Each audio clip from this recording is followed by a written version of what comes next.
fascinating aspect of Parsons' life was his obsession with the occult and his dedication to high ritual magic, as well as his association with Scientology founder L. Ron Hubbard and the Beast himself, Aleister Crowley.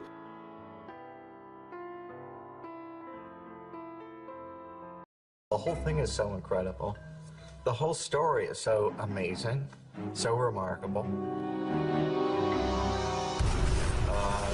This is Los Angeles. This is black magic. This is the founding of NASA, of Jet Propulsion Laboratories. What isn't in this story? The craters and mountains of our moon bear the names of giants of science, figures like Archimedes, Kepler, and Copernicus. There is also a crater honoring someone called Jack Parsons.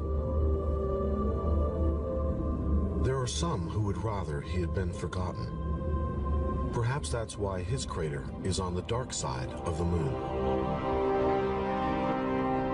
He was a maverick rocket scientist, okay? He was also a maverick rocket scientist spiritually. This father of American rocketry was also an occultist, devoted to a path still widely misunderstood. NASA, ceremonial magic, and the occult connections of L. Ron Hubbard, Walt Disney, Jack Parsons, and Aleister Crowley. NASA's history is deeply tied to occult practices, ceremonial magic, and figures involved in esoteric secret societies. L. Ron Hubbard, Jack Parsons, Walt Disney, and Aleister Crowley were all connected in ways that suggest NASA's origins were not purely scientific, but instead deeply rooted in ritual magic and esoteric belief systems. Let's break it down. 1. Jack Parsons and the occult foundation of NASA. Who was Jack Parsons?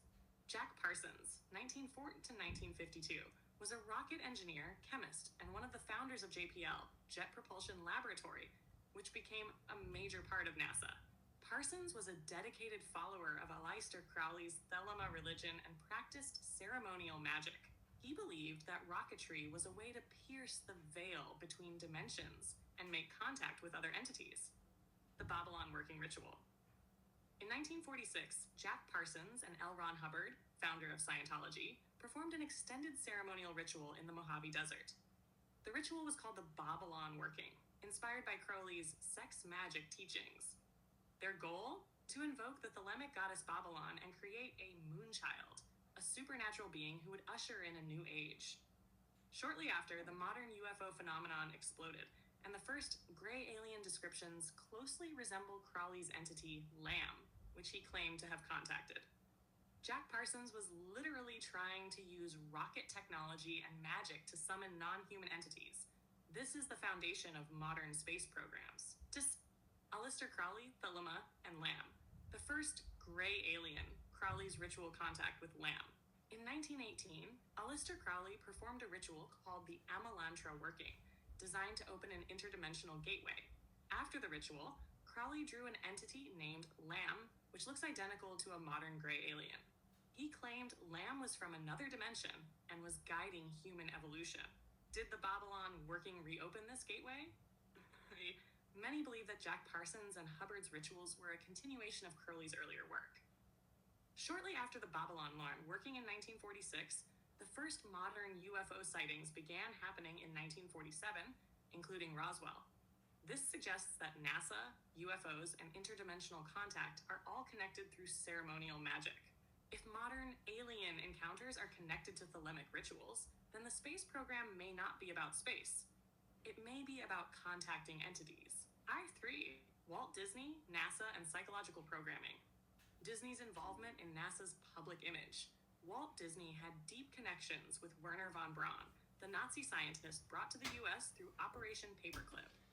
Disney helped NASA craft its public narrative, creating films and animations to sell the space program. Some researchers believe Disney's role was not just to promote NASA, but to shape public belief in space as a vast, endless void, removing any idea of an enclosed system, firmament. Disney, MK Ultra, and predictive programming. Disney's empire has repeatedly been linked to psychological conditioning, mind control symbolism, and subliminal programming. Many of NASA's most iconic images and concepts were introduced through Disney's media empire. Walt Disney helped shape the public's perception of space, making the heliocentric model a cultural truth rather than a scientifically debated theory. L. Ron Hubbard, Scientology, and the space narrative. Hubbard's connection to NASA and the occult. Before founding Scientology, L. Ron Hubbard was deeply involved with Jack Parsons and the Babylon working ritual. Hubbard believed that humans were ancient spiritual beings trapped in physical bodies, influenced by interdimensional forces. Scientology's space opera mythology describes alien interventions, lost civilizations, and cosmic mind control programs. The similarities between NASA's story and Scientology's beliefs. NASA promotes the idea of humanity as an insignificant speck in a vast, cold universe. Scientology promotes the idea that humans are ancient spiritual entities trapped by a false reality. Both narratives rely on the concept of space as a place of forgotten history, interdimensional travel, and hidden rulers. Was Scientology another attempt to control belief systems about space, consciousness, and extraterrestrial influences? 5. What does this all mean? NASA's origins are deeply tied to ceremonial magic, interdimensional rituals, and occult beliefs. The modern UFO and alien phenomenon began immediately after Jack Parsons' Babylon working, suggesting a connection. Aleister Crowley's Lamb closely resembles the modern... Okay, that's part one.